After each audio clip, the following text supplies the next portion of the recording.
Hello and welcome to another edition of the Hitting the Hardwood podcast, your home for all the latest Minnesota Lynx and WNBA news, analysis, and coverage. Thank you for tuning into another episode. I'm your host, Mitchell Hansen, and we're back. We took a little bit of a break following the historic Minnesota Lynx season, historic WNBA season, great WNBA Finals that we saw between the Minnesota Lynx and the New York Liberty, and now we're in full off-season mode, and we're although the off season is here, and normally that means kind of a dull time in news and in action around the league, that definitely hasn't been the case so far, which we'll touch on here in a little bit. But it's been an entertaining off season thus far. It's only going to get more entertaining, and then as we flip to the new calendar year, it kind of gets in full swing again, and we start looking ahead to 2025, maybe a little bit more than what we are right now. But in the meantime, we have some stuff to talk about that has taken place or will be taking place here this off season. But I wanted to give you a little bit of I announced this on social media not too long ago, from the Hitting the Hardwood channels, but wanted to give you a little bit of an update on the scheduling of this podcast throughout the off season. It'll be very similar to what we did in years past, or last year specifically, where we'll just have one podcast a month over the off season. If anything occurs where we need to do another one, we'll obviously do a quote unquote emergency podcast. But that's what it'll look like here in the off season. It allows for a little bit of a kind of regroup and kind of re-energize in taking some time away. But also providing this podcast because it's something that I enjoy doing, and I want to make sure I'm bringing to you guys to keep you in the loop, and to continue covering this league in the off season. And we have plenty of Minnesota Lynx that are still playing here this off season that we can still watch, as well as players throughout the league. But with that said, normally I do have a guest on the podcast. But this week you guys are just stuck with me, which no, we had some scheduling conflicts, which resulted in a little bit of a delay of a guest or two that I was reaching out to or in contact with. But things happen. It's busy. It's busy for everybody, and that's totally understandable, especially around the holidays here. It's a busy time of the year for a lot of people. So. We'll have in a couple weeks, following the expansion draft, which I'll touch on here in a little bit. But following the expansion draft, I'm hoping to have somebody. I will have somebody at that point, but I'm hoping to have a special guest here for you guys that will maybe look back on the expansion draft and what all took place and who is still on this roster for the Minnesota Lynx. So speaking of roster. Let's dive right into it. Let's dive right into the offseason. Well, actually, I'm going to take a step back, and before we get into the offseason, let's talk about what's taken place so far. Obviously, earlier this offseason, Minnesota already lost two key voices within the organization, that being Claire Duelius, the GM, and Katie Smith as an assistant coach. Two very well-respected individuals, two very talented individuals. The Katie Smith move kind of surprised me a little bit. I thought she would be worthy of a WNBA job. Not that she's not worthy of that by taking the Ohio State assistant coaching job. That is her alma mater, and that's, I think, it definitely carries a nice place in her heart, a special place in her heart. It does the Ohio State program.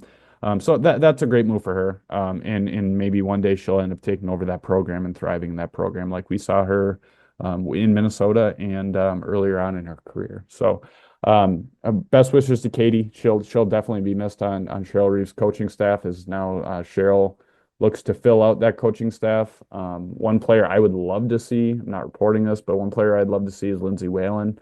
That's now if she wants to get back into coaching, or if she wants to still support this team like she definitely did in 2024, and like she's done throughout her basically her life, but especially since she retired here from the Lynx. But on the other side of things, Claire Duelius, she like I said, a very talented person. She's climbed up the ranks within this Minnesota Lynx organization. took over the GM duties a few years ago, and she now jumps over to Unrivaled, which was co-founded by Nafisa Collier and Brianna Stewart, where she will be the general manager, and she'll take over some executive duties over there as well.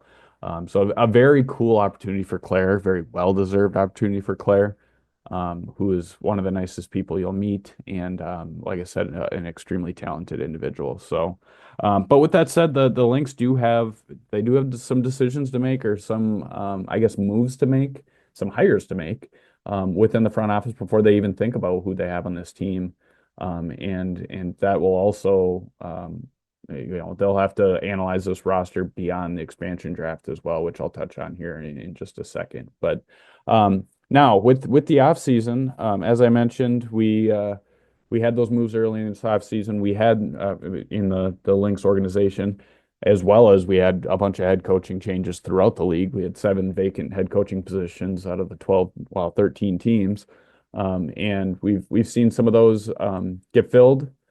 Some of those, most of them actually, have been filled by college coaches, which is kind of cool to see them taking the leap to the WNBA and getting some fresh faces leading the bench here for some WNBA teams, but also some assistant coaches that maybe those who are casual viewers of the league, they don't know who these individuals are. They're gonna have a chance to make a name for themselves, which is a really cool thing. But feeding off of that, we've obviously had those moves. We had the draft lottery, which surprisingly the top pick went to the Dallas Wings, who will likely draft Paige Beckers. Well, they will draft Paige Beckers if she is in this draft. But it was a kind of a surprising development with Los Angeles owning the best rights, or best odds, I should say, for the top pick. But that's the way the ball bounces, and Dallas ended up taking the leap and jumping up from number 2 all the way up to number 1, and now they will have some talent to be able to surround Enrique Gumbawale with, and that will likely be, and it should be, Paige Beckers here this offseason, leading up to the 2025 year. And also off of that, we do have, before we get into the players who are playing this offseason, I want to talk a little bit about the expansion draft. By the time, well, you're listening to this, the draft is nearing. The draft will be on December 7th. And each team has the ability to protect up to 6 players. And Minnesota for sure will they'll protect all 5 of their starters, that being Nafisa Collier, Kayla McBride, Courtney Williams, Alana Smith, and Bridget Carlton. Where it gets interesting is the 6th pick, and I actually wrote about this at Canis Hoopus, canishoopus.com, and I wrote about who I believe the Lynx will protect with their 6th pick, or six protection. And I believe that that's going to be Dorka Juhas, who will be entering her 3rd year. I think Dorka has deservingly earned that. And I think that's not a knock on any other player. That's not a knock on any other young talent specifically. But I just think that, when it comes to protecting, it's not that you're picking this player over another, but when it comes to protecting, it has to be which player that you think Golden State is going to select. So if you're going in and you're torn between, well, leading up to the draft, if you don't know if Golden State's going to select Dorka Juhas or Diamond Miller, maybe you lean towards Dorka Juhas, and then take a chance on maybe Golden State not selecting Diamond Miller. I think that if Dorka Juhas is available, I think Golden State will select her, which would be tough for Minnesota, but it's not something that would be earth-shattering. I mean, especially with the uncertainty of Jess Shepard overseas. Maybe she might return if Minnesota does end up losing Dorka Juhas in the expansion draft. But for me, I think it's going to be the starting 5. It will be the starting 5, and then I think it will also be Dorka Juhas. Some other names, I just mentioned her, Diamond Miller, former number 2 overall pick. Alyssa Peely, I think that she's a very intriguing option. I think that, I don't think it's likely that Minnesota protects her, but I do think that Golden State will select her if that is the case where Minnesota leaves her unprotected. just for the fact that she is a raw talent. She is so talented on the offensive end, and she's kind of a rare player with being a player that is a big but also or is so skilled offensively like Alyssa Peely is. But then there are some other options. Obviously there you have Maisha Hines-Allen. Maybe that's a player that Minnesota will take a chance on. She played well down the stretch for Minnesota after trading for her at the trade deadline. Natisha Heidemann is a really intriguing option. With that backup point guard spot, does Minnesota value her veteran presence in that depth role where they want to protect her from Golden State even considering to select her? So that is an intriguing selection to for Minnesota to basically choose one of the players out of, you could argue, five. And that will be a tough decision for Minnesota, but in the end, I do think, like I said, it'll be Dorky Juhas just because I think that, let's say Minnesota does protect Dorky Juhas. That leaves Diamond Miller, Alyssa Peely, Maisha Hines-Allen, and Tisha Heidemann, among others. But of the names that I listed there or named just a few seconds ago, I think that the player that would get selected by Golden State is uh, one of either Diamond Miller or Alyssa Peely. And I honestly, given Diamond Miller's injury history, I think that they would pick Alyssa Peely, that being Golden State.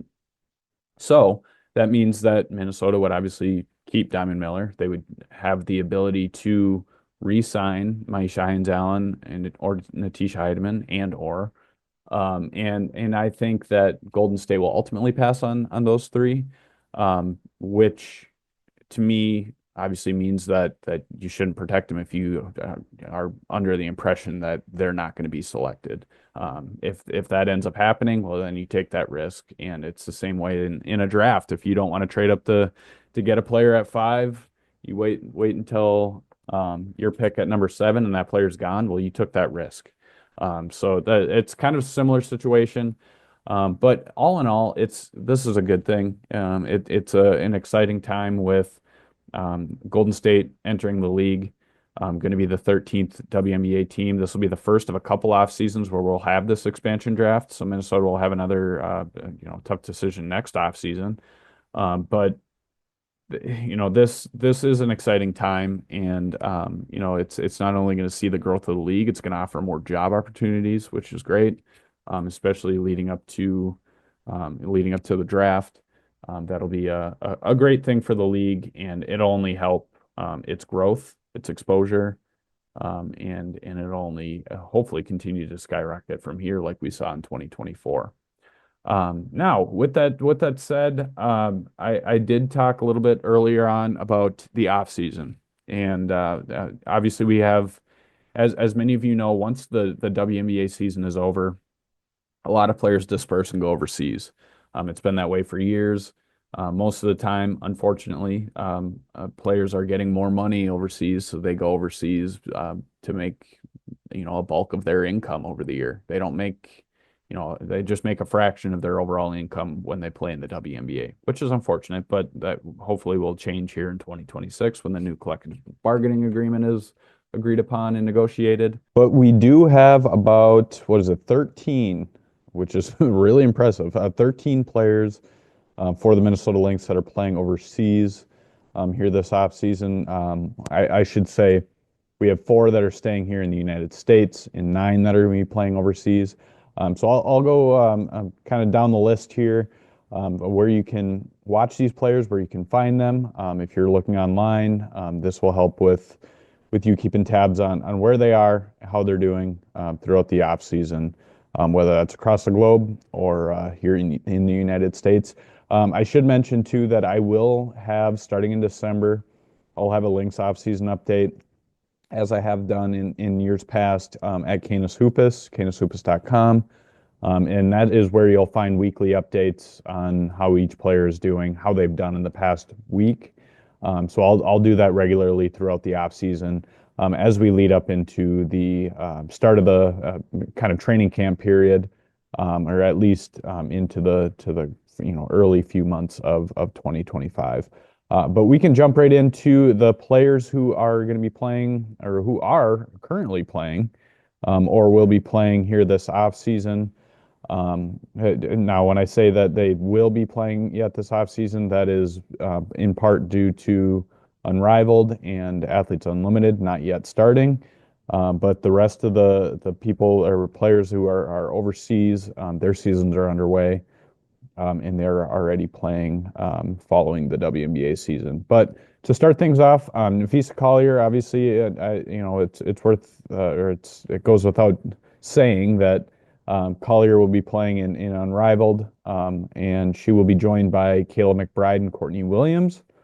Then Alyssa Peely, who it'll be interesting to see how she does this offseason, to getting more extended playing time, getting more time actually on the court, which she didn't get a lot of time, and with the Lynx with falling kind of down the depth chart at the beginning of the year and not really carving out too big of a role for herself in her first season, which was kind of expected, but maybe not to the extent that it did take place. But she will be playing with Athletes Unlimited. Will be getting some much needed time on the court to continue to develop her game, work more so develop her game on the defensive end, which is something that she needs to work on. Her offensive game is there. The defensive end is where she needs to improve upon if she wants to take her game to the next level. And then we head overseas. We have, as I mentioned, 9 players playing overseas. A few that are from that we haven't seen take the court. I shouldn't say haven't seen. One we have seen, but one we haven't seen. But there's 2 players who did not take the court for the Lynx in 2024. The rest of them did, but are either they're going to be free agents or are going to be returning next year, or their status is still uncertain. But to start things off, Bridget Carlton will once again be playing in Hungary, the same team as she played for last year or played with last year. On that same note, Dorky Juhas is still playing in Italy again this offseason. Diamond Miller will be going over to Poland. Cecilia Zandalicini is playing in Turkey. Maisha Hines-Allen is playing in China. Jessica Shepard, who sat out the 2024 season due to staying overseas, focusing on her overseas commitments. She sat out the 2024 year, but she is eligible to return after being on a suspended contract in 2024. But she is playing over in Greece this year. And then Alana Smith is playing in China, along with Natisha Heidemann playing in China. And to round things off, Maya Hirsch, who was a draft pick of the Lynx a couple years ago, she is playing in France once again this year. So that is kind of a synopsis of who's playing where and where you can find the Lynx here this offseason. But it's cool to see all these these Lynx players as well as the other WNBA players that are kind of spread out throughout the globe. And this is a very valuable time for them, getting reps, getting consistent reps, especially for these young players. You look at Dorky Juhas, Diamond Miller, even Alyssa Peely staying in the United States. This is a very important time for them to get those reps, to continue to develop their games, and to prove to Minnesota that they are deserving of a maybe a 6-woman spot or one of those first spots coming off the bench. But one player I'm really excited to see is hopefully Diamond. Well, if she can stay healthy, Diamond Miller. I want to see her get some time and see what she can do. I'm also really excited to see Bridget Carlton. See how I think she's just going to have another great offseason this offseason. She had a good offseason last year, but coming off of a career year with Minnesota here in 2024, I think BC will have a good offseason and she'll help lead her team over in Hungary as well. Now flipping over to beyond the expansion draft, kind of looking ahead. What do we have next? Obviously, we'll round out the year here. It'll kind of get a little quiet here towards the end of the year, leading up to the new year. But then once that new year flips, once we flip the calendar to 2025, free agency's here. I mean, that's when Qualifying offers can start, and teams can, throughout the month of January, start to negotiate contracts with players, start talking to their own players, start talking to players in general. And then for once February hits, that's when players can start signing, putting pen to paper. And then we see the names fly around. But after that, then we'll obviously have the draft in April, the WNBA draft in April. We'll have 13 teams part of that because Golden State will be a part of that at that time. We'll obviously know more about rosters, the needs of teams after the expansion draft, and depending on who Golden State selects, or which players Golden State selects. But we'll have the draft here in April. Paige Beckers will be the number one pick if she declares, if she indeed does jump to the WNBA. She will be the clear number one pick. But it'll be interesting to see who is all in this draft and what will take place after that top pick and how the picks will unfold after that. But beyond that, then we have at that time then we have training camp already, and then we get ready for the new year and back at it again. But until then, we'll wait for wait for the expansion draft. We'll wait for the end of the year to conclude. We'll keep our eyes on these players in the off season, and we'll enjoy the off season while we can, because the WNBA season will be here soon. It always seems like it arrives a lot faster than anyone expects, and it also the season goes faster than anyone expects. But the off season, it once used to be kind of quiet. Once was quiet. Now it's not quiet. It's very similar to any other league, any other professional league. Basketball never sleeps, and the WNBA never sleeps either. And especially with Unrivaled this offseason, it will be year round, which will be a treat for women's basketball fans and basketball fans in general. And I know that I will be watching. I will be sitting my butt on my couch watching as much basketball as I can, in women's basketball as I can in the middle of winter here. But it'll be fun. It'll be fun to see the college basketball season unfold. See that next crop of talent. See when they're or where they're at, how they're doing, and where they might land as they take the lead to the next level. But with that said, you've heard enough of me talking. I appreciate you listening. I want to, before we wrap up, I just want to reiterate the podcast scheduling. I talked about the schedule. It'll be once a month, coming out. I'm hoping to have it for that first Tuesday of the month, either the first or second Tuesday of each month. It'll still be on Tuesdays though, as we have since the inception of this podcast. But I also want to give a big thank you to everybody for a successful second full season with this podcast. As I mentioned on Twitter, as I mentioned on social media, as I mentioned last time I think I had this podcast, I couldn't do this without you. I couldn't do this without all of you listening. And I can't express how crazy it is that people follow me and support me while I do this. That sounds weird, but I never thought that I would be in this position. And I honestly, I never take it for granted. I really do enjoy it. And I appreciate every single one of you for following, for listening, for reading, for heckling me on social media, putting up with all of my random gifts that I always post, and everything in between. But as I mentioned, I couldn't do this without you, and I appreciate all of you guys for a great second season. It's going to be my 10th season covering the WNBA here in 2025, which is absolutely nuts.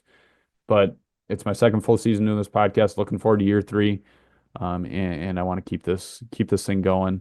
But with that said, I do want to ask if you are able to, if you are able to support Hitting the Hardwood, you can reach out to me at hittingthehardwood@gmail.com, and we can talk about a partnership if you want. We can figure out how that will all work.